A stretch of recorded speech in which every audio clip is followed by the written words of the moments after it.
It's the 70th anniversary of D-Day, the invasion of Europe, and Professor Harvey Kaye is on the line with us, Professor of Democracy and Justice Studies at the University of Wisconsin at Green Bay, the author of numerous books, his most recent, The Fight for the Four Freedoms, What Made FDR and the Greatest Generation Truly Great.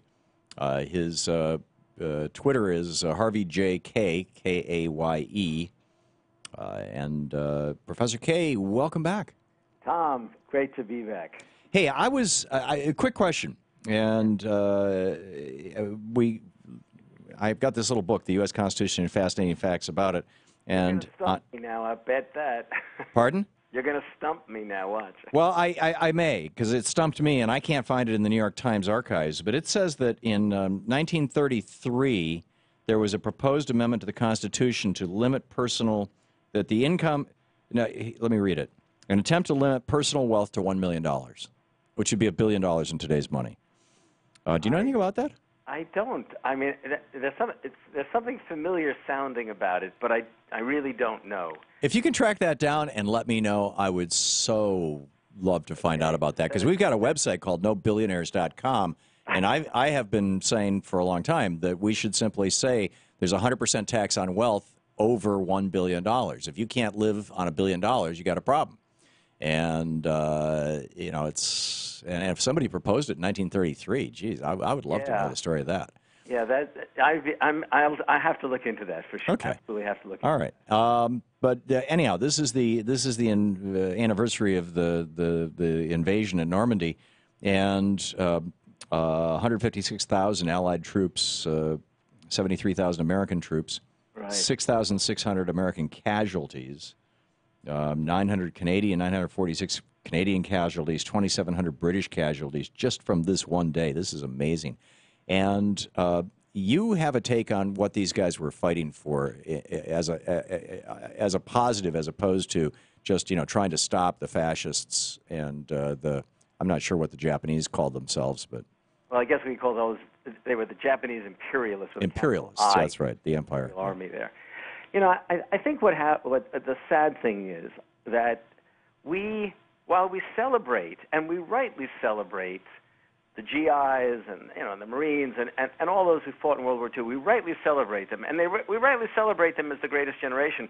We forget what they fought for. We forget that they fought for the four freedoms, Roosevelt's four freedoms: freedom of speech, freedom of worship, and especially significant to so many of us these last few years, freedom from want and freedom from fear. We forget that there was a cause that went beyond the idea of defending the United States, or even the idea of, you know, just of defeating Nazis and imperialists.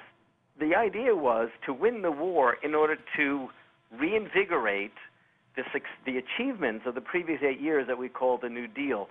So they were the greatest generation in many ways, but most critically, they were the greatest generation because they were the most progressive generation in American history for what they had accomplished in the New Deal and for what they were fighting for in World War II and what they would eventually go on to fulfill in the 1960s in the Great Society and the war on poverty and the creation of Medicare and Medicaid, the reform of the immigration laws that was so racist going back to 1924, the creation of EPA and OSHA.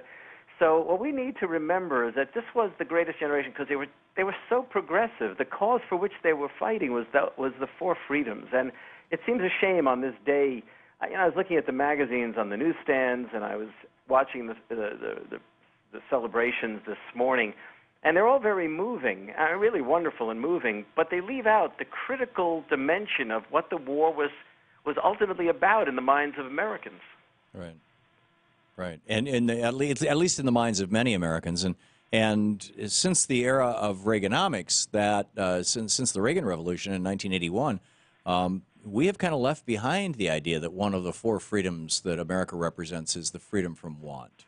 Yeah, I mean, what we've seen, you know, the generation we're talking about is really, it's 1935 to 1965, and then we saw with the rise of Reagan in the 1970s and the retreat of the Democrats, we've seen for 40 years now the four freedoms under siege. And you talk to people and they have this vague recollection of the four freedoms. When you mention them, they say, oh, yeah, and, you know, oh, whatever happened to freedom from want and freedom from fear? And the one thing we've really failed to sustain, I mean, think about the politics of the right and what they're blocking on a constant basis, is that freedom from want and the pursuit of it. But let's not also forget, they're also doing their damnedest to crush freedom of speech. If you think about the ways in which they're trying to roll back the rights of women, roll back voting rights, I mean, all of those freedoms are under siege in their own ways, you know? Right. Arguably, even the freedom to worship. I mean, if you are not a Christian and you show up at your town council and you are forced to participate or witness a prayer that calls on Jesus and talks about salvation, that's not the freedom to worship.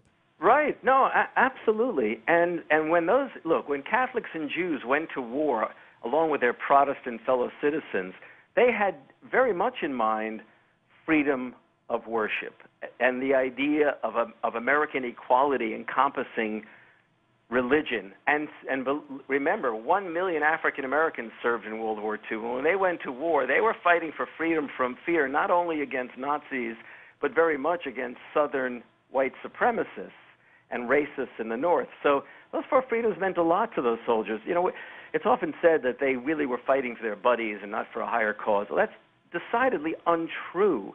If you look at their letters home, if you look at the reports, if you look at the polls that were done, don't forget that in 1944, Roosevelt was so moved by American support for the four freedoms that he went on then to call for a second Bill of Rights, an economic Bill of Rights. A literal amendment to the Constitution. Yes, by way of amendment to the Constitution. And, you know, just think about it. You know, our generation, yours and my generation, we accomplished a lot, but we've allowed too much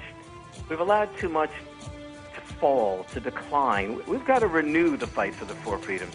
I would hope that we can create a movement, launch a movement, to renew the four freedoms. Yeah, I would hope so too. And I see the younger generation, the millennials, who are getting it. I mean, they're really seeing the legacy of Reaganomics. Yeah, they often say it skips a generation, but let's not get left behind. Let's join in. There you go. Harvey K. Harvey J.K. at Twitter. You're listening to the Thom Hartmann Program. Call 866-987-THOM. His book, The Fight for the Four Freedoms, What Made FDR and the Greatest Generation Truly Great. Thank you, Harvey. Thank you, Tom. Good talking with you.